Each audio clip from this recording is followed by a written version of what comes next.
our summer outing. So, ayan. Hindi na ako magpapakita guys kasi sobrang rush na. So, ayan. Unpack lang natin itong mga to. Kung ano ba itong mga to. Ayan. So, in-order ko lahat to sa Shopee. Ayan. So, yun na nga. Isa na natin. Sirain na natin. Ito. Okay. First parcel, shades. Ayan. Order tayo ng shades. Ganda yung shades na to. Ayan. Black lang siya para ano lang sa lahat ng bagay na nasuot, madaling ternuhan. Ito yung shades natin. Ito naman ito yung aking damit. White. Kasi magwa-white all outfit kami. So, ayan siya. Ito yung pants. Yan. Okay. Then, meron tayo. Ito.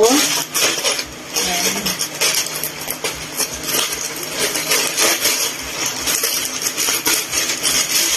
Sombrero.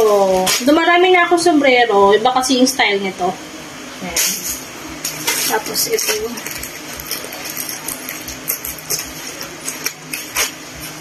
Wait lang, hirap niya. Maliit lang siya.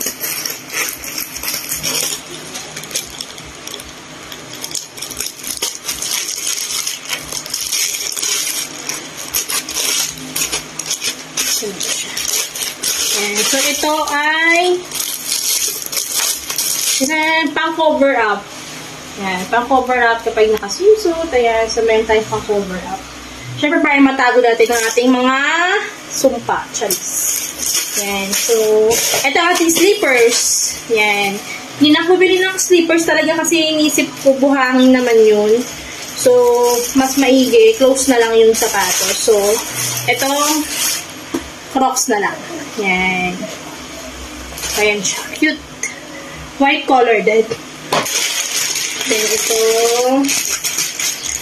Ito. Meron tayong bucket hat. Ayan. So, ito maganda kasi reversible. Pwedeng black. Pwedeng ito. Yan. Mga pangdagdag ano na natin. OOTD. Yan. So, ito na yung shades natin. And then, ito. Last natin ay this one. Check natin. Siyempre, ang bumuo ng ating outfit ay bag. Yan. So, ito talaga yung pangarap ko pa dating bag mo. Mahal-mahal ito dati. Kausuhan nito. Naghintay talaga ako. So, ngayon sobrang mura ko lang siya nabili. 350 lang. Oh, diba? Ang ganda. Ganda. Perfect talaga. Pang summer outfit. So, ayun lang naman, guys.